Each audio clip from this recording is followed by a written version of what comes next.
Hi, everyone. I'm Dr. Johnston. Welcome to a special featured crime analysis.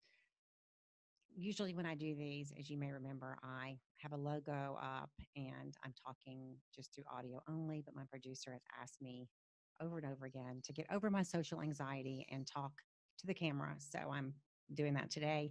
So please be kind, be patient, be gentle in your criticism. So today, I want to talk about a case that has occurred really recently.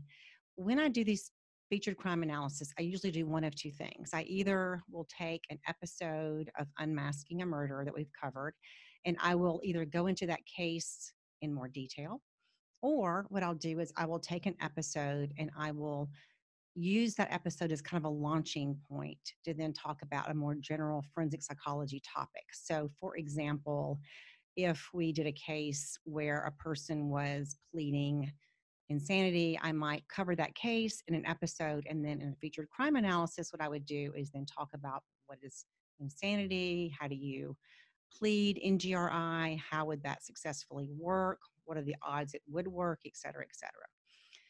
So, October 15th, which was last Thursday, Santa Barbara 911 received a frantic phone call that initially said something like, "My dad attacked my mom and I defended her."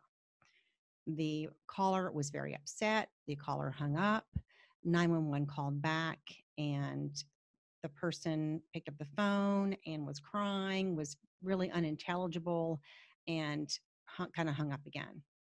So 911 sends out medical personnel who are thinking that they are going to encounter possibly a domestic dispute between a husband and wife. Maybe somebody is seriously injured.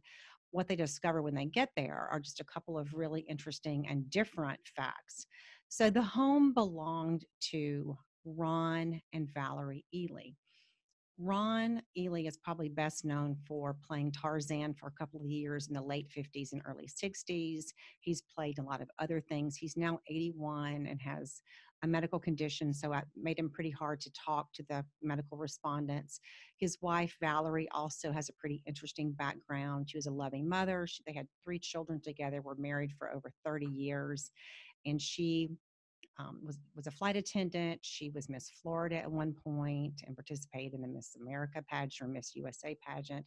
So a very interesting, accomplished family. And what they found was that Valerie, who's 62 now, is dead, and she's dead of multiple stab wounds. And even though Ron Ely has trouble communicating, he does convey to the people who responded to the police and the medical personnel that he believes his son, Cameron, who is now 30, who lives at the home, is the person who killed his wife, which is obviously just horrible. So police go out looking for him. Ron is not sure where his son is. He thinks he may have driven away. Police are out looking for him. After about 90 minutes, they find him. He, according to police, posed a threat. Now, we don't know what that threat actually was, if he waved a knife at them. He didn't appear to have a gun because she was stabbed to death, but he posed some kind of a threat, and they shot and killed him. So this is obviously a tragedy on so many different levels. The thing I want to talk about is not so much this particular case, because I'm sure things will unfold, and this is a family that's clearly just grieving horribly, but I want to talk about kind of the myths and realities of parents who are killed by a child. When it happens, it tends to be something that we hear about. It's on TV, it's on the news, and I think that's for a couple of different reasons. Number one is it's very upsetting to think about as a parent, which I am, to think about somebody I brought into this world being so angry or disturbed or distressed that they would actually kill me. It's something that I think a lot of parents would just think is like kind of the worst case scenario. And also, I think because there are so many myths about this crime.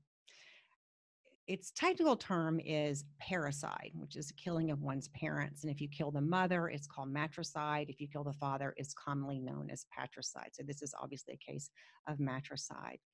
And I've been talking to several colleagues and talking to some people that I know. And what I've discovered is that there are a lot of misconceptions about this. One of the most common misconceptions, I think, is that most children who kill a parent are teenagers.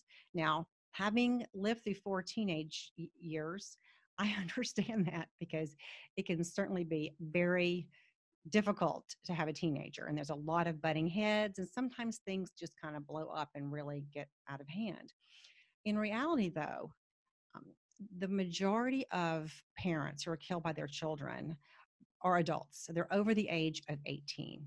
And it's a very rare crime. Less than 2% of all homicides involve a child, either a teenager or an adult killing his or her parent. So again, it's very rare. 86% of the time, it's a son who is killing a mother or a father. Fathers are killed more often than mothers. And when you look at the dynamics of teenagers who kill a parent versus adults who kill a parent, you find some really different dynamics. Now, why would we even care? Why would a person kill a parent? Well, as a forensic psychologist, one of the reasons is that I'm oftentimes looking at violence risk assessment. So if I have a teenager, for example, that I'm evaluating, and this teenager has an extensive history of having been abused, by a parent. Let's say that social services has a huge file on this child. Um, Teachers report this child has bruises or burns or whatever, and this child, as it turns out, ends up at one point snapping and killing a parent. Certainly, there's going to be some consequences, and there should be, because there need to always be other options besides violence. However, as an evaluator, I might view the risk of that person killing somebody else very differently than if I'm evaluating, for example, a teenager who is has a long history of behavior problems, has been diagnosed maybe with oppositional defiant disorder, and then later on conduct disorder. This is a kid who's broken rules, from day one, or for many years. They're stealing, they're doing drugs, they're hitting a teacher, et cetera, et cetera. The end result of the crime might be the same, but from a violence risk perspective, that's going to be very, very different. So when we look at teenagers who kill a parent, they typically fall into one of three categories. And to some extent, this is true of adults as well. So the first is you have a severely abused child. And again, that's kind of the scenario I alluded to earlier, where you have a child who has been subjected to abuse over a long period of time. Oftentimes, the child has tried to run away, they try to commit suicide, and they just get to the point where they feel like there are no other options. And then they end up killing that parent. The second scenario can be kind of the antisocial child, which I talked about also, which is the child who, for lots of different reasons, I mean, we know that we all have biological predispositions to certain temperaments, certain personality traits. So sometimes you have a parent who either, um, you know, maybe this parent loved this child so much that he or she had trouble setting limits with this child. This child learned to kind of manipulate and get his or her way. As a result, this child doesn't learn how to handle frustration, handle no, and things escalate. And the temper tantrum at age 2 now becomes the battering or the murder at age 16, 17 years of age. And then the third category would be the severely mentally ill child, which when we look at, again, teenagers who kill a parent, it's less common to have a serious mental illness involved in parricide. Now, adults, it's different. So I had a case, an evaluation several years ago. It was just really a very tragic case where I had a mom. Her husband had died several years ago. She was probably in her late 60s, early 70s. She had an adult son who had been diagnosed with schizophrenia, and he lived with her. He'd never been married, and she really was his caretaker. And when he was taking his medication, did very well, functioned well. They had a pretty good relationship. And yet, a lot of times, he would decide that he didn't need his medication, or he would somehow continue to have symptoms even on his medication, and he would begin to develop delusions. I'm going to make some of this up to protect confidentiality. Let's say he started believing that she was poisoning his food, or that the medication was a part of this poison or whatever. Anyway, on one occasion, he went off his medication and he began believing that his mother was the devil. And fast forward, he decides to kill her because he's going to save the world by doing this. And that's an obviously horribly tragic situation. Again, from a violence risk perspective, that's kind of interesting, isn't it? Because if this person had been on medication, then I don't think this would have ever happened. And of course, the fact that this person continued to go off medication is another factor that you have to consider when you're looking at violence risk assessment. It's interesting to me that, 20 or 30 years ago, matricide was called the schizophrenic crime.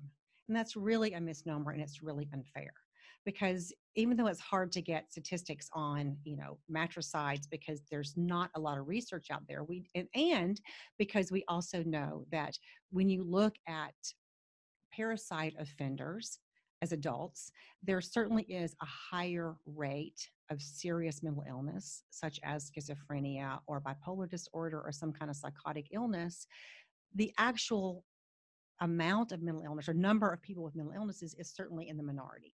So it's like a lot of other things. Yes, um, there is a slightly higher number of individuals who have a serious mental illness who kill a parent, but it's not the schizophrenic crime. It's much more complicated than that.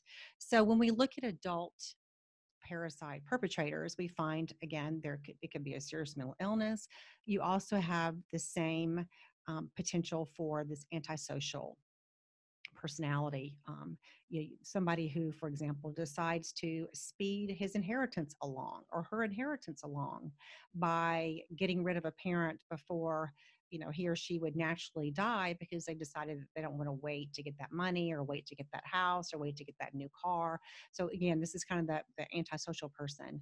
And then you don't, as adults, tend to see abuse as a factor, or certainly not as a sole factor, because of course, as adults, we have so many more options. We can leave. We can, we can, if our parent is somehow disabled, we can find other options in terms of placement. So as adults, we have a lot more options than we do as children. So when we look again at the motives for why individuals kill a parent, it's very complicated. And it's so sad to me because the last thing I want to do is to say, okay, it's the parents' fault because somehow, Valerie did something she wasn't supposed to. And no, that's not true. We do know that families are powerful and the dynamics between family members are very, very powerful. And when we look at individuals who use knives to commit a crime, who are, in the heat of an argument, which is apparently what seems to be the case here, I don't think we have to go a whole lot further to say that, that things can escalate to the point that someone can lose, just lose it, and this could happen. There's been a lot of speculation in this particular case. So, for example, Cameron Ely also certainly at some point had a very bright future. He went to Harvard, he got a psychology degree, he was a quarterback on the football team. I mean, he really was somebody who had a lot of talent.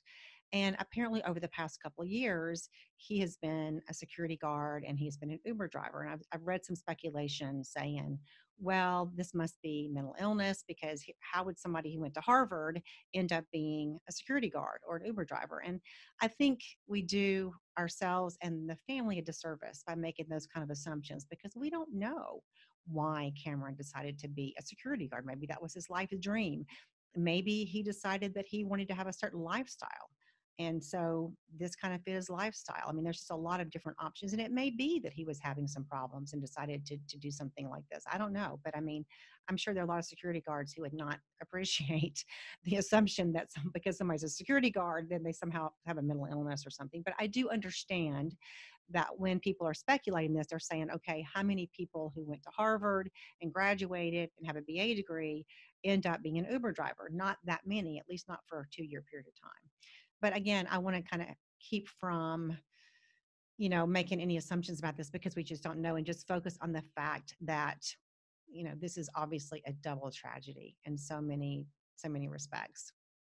The other thing that I've heard a lot of speculation about is the fact that it does sound like that Cameron initially kind of set his dad up when he called 911. There's been a lot of speculation about what does this mean? Is this guy a psychopath? How could he do this? And again, that's a possibility. At the same time, there are other factors that suggest that he was somebody who was incredibly distressed, that he hung up the phone, he was unintelligible. And it's also possible that this was somebody who just panicked because when 911 called back, they couldn't even understand what he was saying. So that doesn't sound to me like somebody who has, like some of the individuals I've evaluated who kind of said, okay, I'm going to kill this person on this date. This is going to be my alibi. I'm going to set this person up, et cetera, et cetera. This just doesn't sound like that. One of the things I always look for when we talk about a case is, are there any takeaway lessons for this? I mean, we know we cannot predict who is going to kill a parent. First of all, most people who kill a parent, which again is very rare, they don't have any previous convictions. So, as a forensic psychologist, we always look for things like, okay, if past behavior is the best predictor of future behavior, we would expect to see a history of violence. When we look at parricide offenders, that does not seem to be the case. So that's one kind of marker that would typically be present that in these kind of cases is not. And the other thing that is so frustrating for, at least for me, and I think a lot of people, is that when you have a crime that is a very rare, then statistically, it's just impossible to predict. And when we try to predict it, we are going to consistently overestimate the likelihood it's going to occur. So a takeaway, unfortunately, cannot be, here are the signs that your child is planning to kill you. I guess if there are any takeaways, it would just be, how important it is for us to, as parents, do what we can to teach our children how to manage stress, to how to communicate, how to handle anger, and those kind of things, to also, be as compassionate as we can for other people, and to, realize that even though we talk about cases, and I talk about cases a lot, and this is something I really want to always be mindful of, and please call me out if I don't, is there are people behind these cases and their lives that have been destroyed. And that, one thing we can do as people who are interested in true crime. I mean, I liked scary stories when I was little, and true crime, I mean, those are real scary stories, but they're not fiction. And so, anyway, I'm not going to preach any more about this, but I do want to say that I want to make sure that we all are respectful, and that we channel our interest in crime and our interest in true crime into prevention and compassion and understanding and recovery. So thanks for tuning in. Um, I've made it through my first video podcast, and all the love goes out to Ron Ely and his other two children. See you next time.